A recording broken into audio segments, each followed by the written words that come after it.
रानो चिड़िया ठंडा ठार बर्फ का गोला बनाकर जंगल में बेचती थी। ठंडे ठार गोले पक्षियों के दिलों का करार। गोले गोले वाली आ गई, रानो चिड़िया गोले वाली आ गई। खुद भी खाओ और अपने बच्चों को भी खिलाओ। आ गई रानो आंटी अपने ठंडे बर्फ के गोले लेकर आ गई। चले पापा जल्दी से 5 रुपए दे। किकी बेटा, शाम को फिर मैं आइसक्रीम नहीं खिलाऊंगा। ठीक है पापा, मुझे आइसक्रीम नहीं खानी, मुझे तो रानो आंटी के ठंडे बर्फ के गोले खाने हैं। फिर कीकी अपने पापा से पैसे लेकर जाता है। वहाँ मिट्ठू का बेटा और मीना चिड़िया पहले से ही मौजूद थे और गर्मी से बचने के लिए ठंडे ठंडे गोले खा रहे थे। रानो आंटी मुझे भी एक गोला बना दे, ये ले 5 रुपए, और मेरे गोले पर लाल वाला शरबत ज्यादा डालना आप। रानो चिड़िया कीकी को भी गोला बनाकर देती है। बच्चे मजे मजे से अपना अपना गोला खत्म करते हैं और घरों को उड़ते हैं। किसी बड़े सायादार पेड़ के नीचे जाकर खड़ी होती हूँ, फिर मेरी बर्फ पिघलेगी नहीं। रानो चिड़िया अपना थैला लेकर एक बड़े बरगद के पेड़ के नीचे जाकर खड़ी हो जाती है। कालू जी, सामने देखो, बरगद के बड़े पेड़ के नीचे रानो चिड़िया अपना ठेला लेकर खड़ी है। मुझे भी गोला खाना है, जाकर मेरे लिए गोला लाओ। गोरी, मेरे पास पैसे नहीं है। कालू, अपनी चोंच बंद करो, जब चोंच खोलते हो बस पैसों का रोना। जाओ और गोला लेकर आओ। पहले कौन सा हम पैसों से खाते हैं, चुरा कर ही तो खाते हैं। कालू कौवा घर से निकल जाता है। कालू कौवा तोते के पास जाता है। तोते तोते, प्लीज 5 रुपए उधार दे दो, बड़ी गर्मी लग रही है, मुझे रानो बहन से ठंडा ठंडा गोला लेकर खाना है। ना, मैंने तो 10 रुपए बचा कर रखे हैं, रात को ठंडी ठंडी आइसक्रीम खानी है। कालू कौवा नाटक करते हुए वहीं तोते के पास गिर जाता है। अरे कालू भाई, क्या हो गया? लगता है गर्मी की वजह से चक्कर आ गया। ये लो 5 रुपए, और जाकर जल्दी से कुछ ठंडा खाओ। कालू कौवा फौरन उठकर बैठ जाता है। आय हाय, बहुत बहुत धन्यवाद तोते, सर घूम रहा है, लाओ पैसे दो, जल्दी दो। कालू कौवा दूसरी तरफ मुंह करके खड़ा था। अरे कालू भाई, लगता है आपको तो नजर भी नहीं आ रहा, मैं इस तरफ हूँ, लो पैसे लो और कुछ ठंडा खाओ ताकि आपकी आंखें खुले। कालू कौवा तोते से पैसे लेकर रानो चिड़िया के ठेले पर जाता है। एक बड़ा गोला लगा दो, 10 रुपए वाला। रानो चिड़िया कालू कौवे को गोला बनाकर देती है। कालू कौवा जल्दी जल्दी सारा बर्फ का गोला खा लेता है।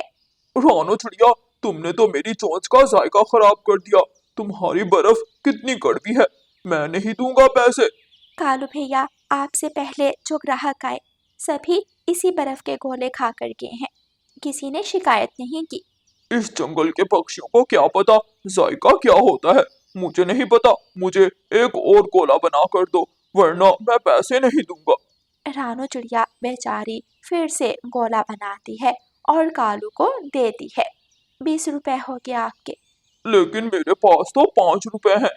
कालू 5 रुपए का सिक्का रानो चिड़िया के ठेले पर रखता है और गोला लेकर भाग जाता है। दुष्ट कौवा, बुरा कौवा, बदतमीज, 20 रुपए के गोले खा गया, आइंदा आए से ही मेरे ठेले पर डंडे मारकर भगाऊंगी। फिर कालू कौवा गोरी के लिए गोला ले आता है। मेरा काला पति, मेरा जवान बूढ़ा पति, मुझे पता था तुम मेरे लिए गोला ले आओगे। गोरी, एक बात करो, जवान या फिर बूढ़ा? जवान कहना था कालू, कितने स्वादिष्ट बर्फ के गोले बनाती है मोटी चिड़िया। फिर अगली सुबह रानो चिड़िया फिर से अपना बर्फ के गोलों का ठेला लेकर घर से निकलती है। कालू कौवा फिर से रानो चिड़िया के पास आ जाता है। आज तो मैं इस काले कौवे को सबक सिखा कर रहूंगी। रानो चिड़िया गोला बनाती है और उसमें बहुत सारी लाल मिर्ची मिला देती है। कालू कौवा जल्दी जल्दी गोला खाता है। मर गया, हाय मर गया, तुझे मैं नहीं छोड़ूंगा, मैं अभी जाकर अपनी पत्नी को बताता हूँ तेरा। कालू कौवा घर जाता है और गौरी को सारी बात बताता है। कालू, रसोई से बेल ना उठा कर लाओ, उस छोटी चिड़िया को मैं बताती हूँ। उधर रानू चिड़िया के ठेले के पास एक काला नाग आ जाता है। रानू चिड़िया जल्दी से उड़कर पेड़ पर बैठ जाती है। सांप जी, प्लीज यहाँ से चले जाएं, मेरे काम का समय है। चिड़िया, मुझे बस बर्फ के गोले खाने हैं, बहुत गर्मी लग रही है मुझे, मैं तो कुछ समय यहीं रहूंगा। लगता है सांप बर्फ के गोले खाकर ही जाएगा। रानू चिड़िया वहां से चली जाती है। गौरी कौवी और कालू कौवा वहां आ जाते हैं। चल बाहर निकल, कहाँ छुपी है तू? तूने मेरे सुंदर पति को मिर्च वाला गोला खिलाया, मैं तेरा सर फोड़ दूंगी। लगता है ठेले के पीछे छुप गई है वो रानो। चल कालू, ठेला पीछे कर। कालू कौवा जैसे ही थैले को पीछे करता है, पीछे काला नाग बैठा था। आराम से कुछ खाने भी नहीं देते, तुम दोनों ने तो जंगल के पक्षियों और जानवरों सबको परेशान कर रखा है। माफ कर दो सांप जी, माफ कर दो, गलती हो गई। आप खाओ बर्फ के गोले, हम जा रहे हैं।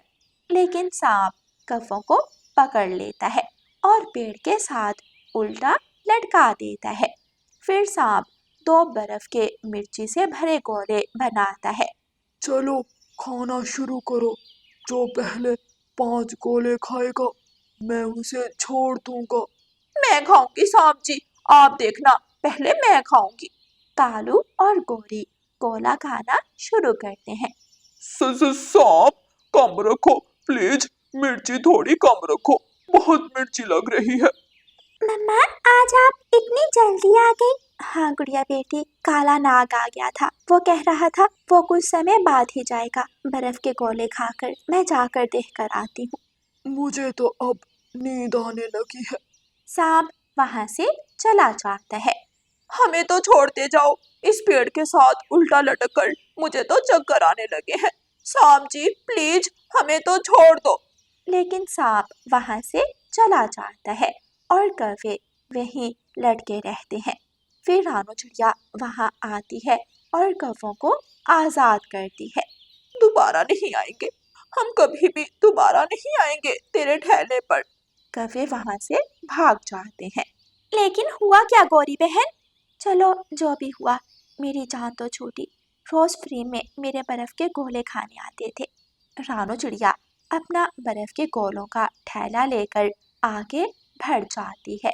प्यारे दोस्तों, इस कहानी को लाइक, अपने दोस्तों के साथ शेयर और चैनल को सब्सक्राइब करना बिल्कुल मत भूलना। आपका धन्यवाद। रानो चिड़िया की ऐसी कहानियाँ सुनने के लिए YouTube सर्च बार में रानो चिड़िया की कहानी लिखें या फिर ये बटन दबाकर बोलकर कहें रानो चिड़िया की कहानी।